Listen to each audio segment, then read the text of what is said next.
বাংলাদেশে গণমাধ্যম প্রয়োজন, কিন্তু বাংলাদেশে যেটা গণমাধ্যম হওয়ার কথা ছিল সেটা আগে ছিল হাসিনা মাধ্যম, এখন আবার কি নাম দিব সেটা বললে তো আর চাকরি থাকবে না। বর্তমান সময়ে ইলেকশনের ডেট ঘোষণা হয়েছে, ফেব্রুয়ারিতে নির্বাচন হবে। ফেব্রুয়ারিতে নির্বাচন হবে না,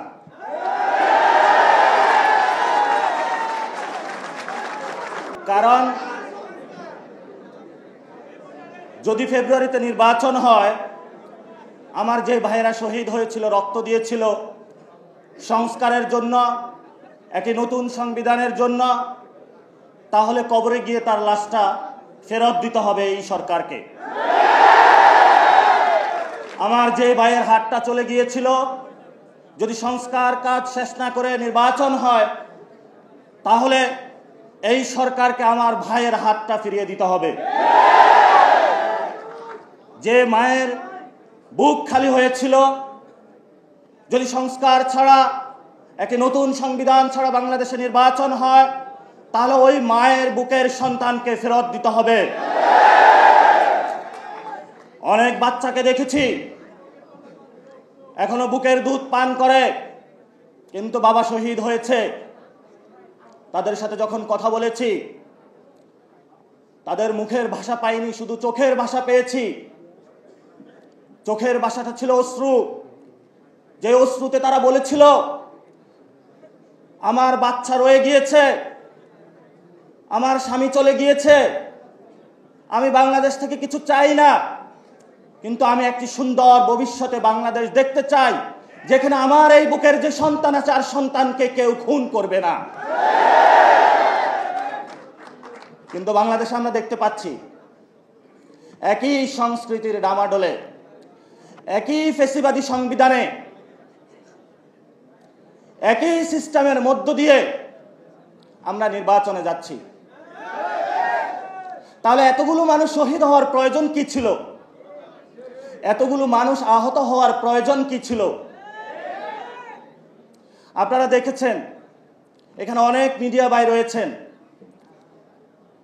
ভারতে হিন্দুত্ববাদী বিজেপি এক এক করে সকল মিডিয়া দখল করেছিল, কিন্তু কিছু তরুণ যুবা অল্টারনেটিভ মিডিয়া সৃষ্টি করে ভারতের বুকে গত ইলেকশনে বিজেপির যে জয়যাত্রা, তাদের যে হম্বিতম্বি, সেটা রুখে দিয়েছিল। আপনাদের কি স্মরণ আছে? আপনাদেরকে সেই ভূমিকায় নামতে হবে।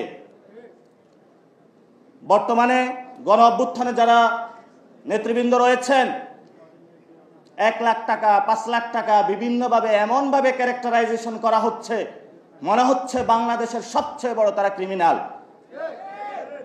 এসব ফাইজলামি বন্ধ করতে হবে।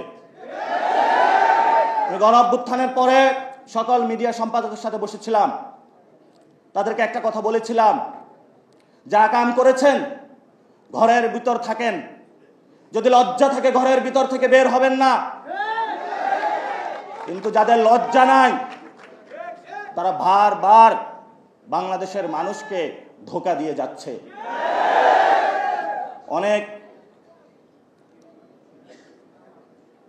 সাংবাদিক রয়েছেন যারা বুক থেকে বাংলাদেশকে ভালোবাসেন, তাদের সাথে কথা হয়, বলল নিউজ করতে চাই, জোর করে নিউজ করানো হচ্ছে অফিস থেকে। বাসায় বউ আছে, বাচ্চা আছে, দুধ খাওয়ানো লাগবে, বেতন না পাইলে আমি কিভাবে করব? এই মানুষগুলো নতুন একটা বন্দিশালায় পড়েছে। এই মিডিয়া মালিক যারা রয়েছে, মিডিয়া যারা সম্পাদক রয়েছে, এই সম্পাদকগুলো এখন দালালি শুরু করেছে।